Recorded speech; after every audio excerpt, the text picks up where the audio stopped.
Hello friends, this is Scott, and today we're at my suburban compost bin pit area where this used to be an old trampoline hole that I converted it into a compost bin with some, and I kind of shrunk the size with some more planting beds. But as you see, this is a passive compost bin. I'm not turning this material. I used to be a big composter and was an active composter and would turn the bins multiple times and got compost within 4 to 6 weeks. As I get older, and I use my chickens more, I'm just going to a passive system where I just throw my kitchen scraps and just basic odds and ends in here. And anything that doesn't go to the chickens goes in here, and it just sits there. And twice a year I screen it, but I only screen half of the bin each time of the year. So in the fall, it's the left-hand side of the bin's turn, and here's the screen that I use. This screen's 10 years old. All it is half-inch hardware cloth on a cedar wood frame. And it's lasted a long time. I broke a wire today, so it's about time to build a new one, but we're doing okay. So the first step is to just put the screen on either a wheelbarrow or a garbage can or something, and just screen this material. Now, the reason I screen material from a static bin is there's a lot of stuff in here that isn't ready. And I don't want the soil to have to work to break down more material. I want the material to be ready to roll on my finished compost. So screening takes some work, and the whole passive nature of just throwing stuff in a bin and letting it sit for half a year or a year is great, but there comes a time when you're going to have to do a little bit of work, and today's that day. The process is pretty straightforward. You just get a pitchfork or a shovel, and you just put a little bit of material. You don't want to overwhelm the screen. You only want 1 or 2 scoops. That was a pretty wimpy scoop there, so I'll go for another one. And that way you can move the material successfully around the bin and not be fighting it too much. And so I just take my hands, and I'm wearing gloves for this video, but a lot of times I don't.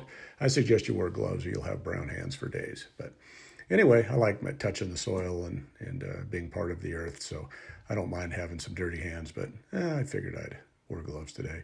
Now I'm finding worms, and so I put a little container to the side there that I'm going to throw the worms in. That's an earthworm that I threw in there, I believe. There's a lot of earthworms in passive systems, whereas there won't be so many in active systems that you're flipping. I have red worms in here also, which I'll show you in a little bit, which are the active composting worms that will continue to do their job with just raw materials. But it does take time. And again, this is I believe a 40-gallon waste basket here that I'm using to catch the material. And it's a simple process. You work the material over the screen, and anything that goes through the half-inch is pretty much ready to go. Anything that doesn't, I just dump into the right side of the bin. And so it'll just continue composting, and it's already partially broken down, so it'll add organisms that will help break down the new material that I keep throwing into the bin. But it's just scoop after scoop and just kind of methodical work here. Now, in passive systems, you don't generate the huge amount of compost, but you get a lot of compost in these bins. I'm screening out 1/2 of this bin today, and I got 2 of these 40-gallon barrels or garbage cans full. So it's 80 gallons in just a few minutes of work and just screening the material from one side. So there's a couple 100 gallons of compost in here if I was to screen both sides. But we're only going to screen half, and then in the spring, I'll use the other half, and I'll screen all that out. And then what doesn't go through the screen, I'll throw on the left side of the bin and just, rinse and repeat.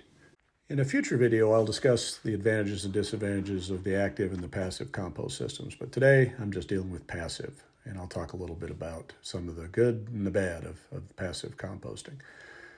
While I'm composting, I always find a little surprise in here. Now, I use this bin for any of my chickens that pass away. And I was wondering how far broke down they were in this material. And I just came across a chicken, so I'll show you here in just a second a close-up of the process and what all this living compost and organisms are doing to this raw material. Now, there's a chicken that used to be a chicken, and it is now just a bunch of bones. And these bones are hollow, so they will break down over time, but that'll take a little longer for the bones. But here's you see how far I got for the first 40-gallon bin. And you can see the right side is I've capped off all the new material, so that'll help break all that down too.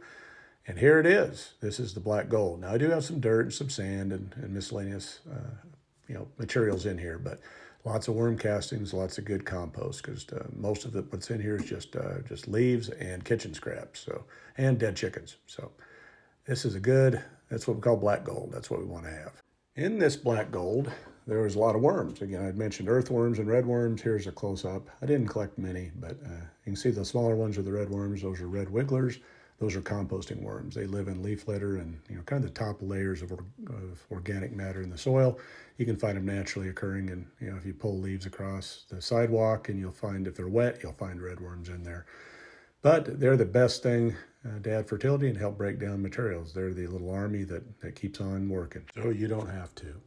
Now I'm using this first 40 gallons to put in my raised bed. And I'm not sure if I'm gonna plant garlic in here or just plant spinach or some other fall or early spring crops. But I've been working on a new bed at the hobby farm, so I may plant my garlic there. I'm not sure, but I may plant it both places just for security, just to make sure something works. Now here's what it looks like after I removed a whole nother 40 gallons and screened it and capped off the right side over the fresh material. And that 40 gallons is going to go to the hobby farm. Now what you're looking at here is the chicken compost from the chicken yard. So I'm not gonna take a ton of that today. And here's what's left in the chicken yard. I've dug out quite a bit, as you can see. So anyway, a lot more to take. So hey, if you like this video, please subscribe to my channel, like, share, and comment, as I'd love to hear from you. Thanks for your support.